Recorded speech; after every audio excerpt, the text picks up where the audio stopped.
Hey, all week long, it just felt like you guys had this calm about you. Like the whole world was excited about this matchup, 70 points, this and that.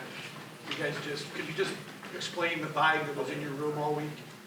I mean, yeah, every week's a different week. Doesn't matter what you did last week. Doesn't matter what you're going to do next week. It's all about, playing on this Sunday at 1 o'clock. And I thought our guys were, very locked in on details this week in terms of game plan specific things and just making sure we're having a good presence in our locker room, and it speaks volumes to our leadership. But at the end of the day, it's one game. We got to go to London next week, and that's what we'll focus on. Josh, 84%, 320 yards, 4 eagles, no bogeys. Just care to talk about how you and Dorsey was able to put together a great game plan today. That was good. Dorsey had a heck of a game plan, and our guys went out there and did it, and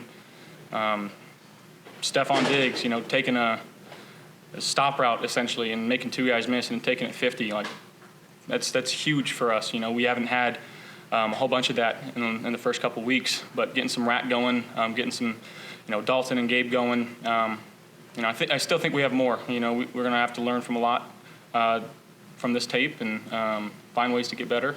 But we left a lot out there, and we'll focus on correcting those things. That's always the case, Josh, in a lot of respects, and I understand it's a week-to-week league, but after the opener against the Jets, now in successive games, do you have a sense of what you've been able to establish, maybe as an offense? Yeah. Kyle Allen, the least efficient runner in the league. We like that. He's okay with it. He's not too happy about it, but we'll cheer him up. We're finding ways to win football games. I think we're incorporating the run game very well. Obviously, play action off of that. I think our guys are doing a good job of getting open and making plays. Our line is giving defensive fronts different looks. We're moving those guys around, doing a good job with that. Kudos to Kromer and Dorsey for calling that. But again, our defense put us in some really good situations today, and knowing that we have them on the other side of the football gives us a lot of confidence. Hey Josh, you mentioned Kevin, some of the formations he used during the game. How impressed are you with the way I think he's cooking up for guys? Yeah, it's been great. We got to continue to do that, and as time goes on and as film comes out and teams are going to start scheming for that, it's every offensive coordinator's to throw in wrinkles and find different ways to get our guys the ball, and it's my job to go out there and execute it and try to be an extension of him, and that's all I'm trying to do.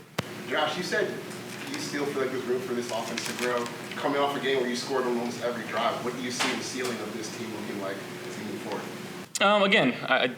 Our thought process every time we touch the ball is to score, and whether that be 6 or 3, no turnovers today, which is great, but I still think there's some things we can clean up, and as good as it looked out there, film, it's never as bad.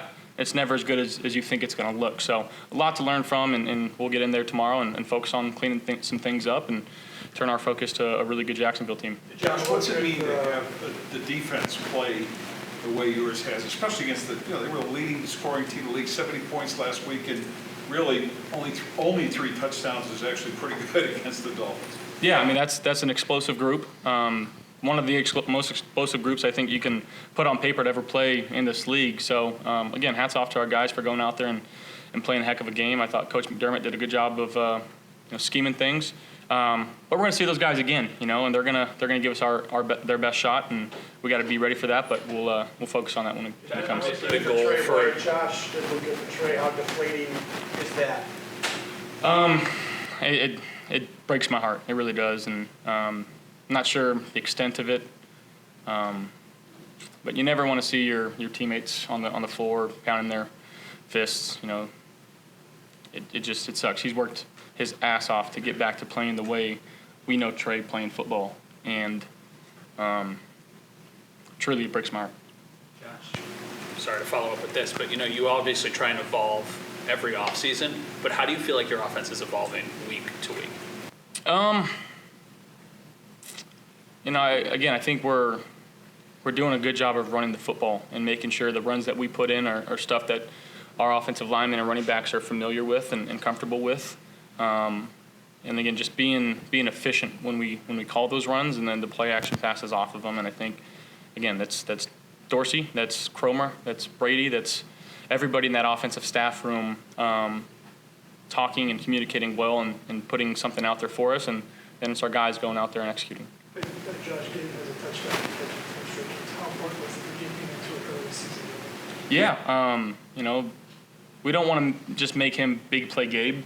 You know, we got to still find ways to incorporate him in some of the shorter stuff and save his legs, because, you know, when he's got the ball in his hands, I think good things typically happen. So we're going to finding different ways to get him the ball, maybe something we can look into. But yeah, he's come up big for us time and time again, and you know, we're going to need him going forward. Josh, the talk will basically be centered around, you guys. So is there anything you want to say to all the naysayers and doubters who rent you guys off early in the season? No, thank you.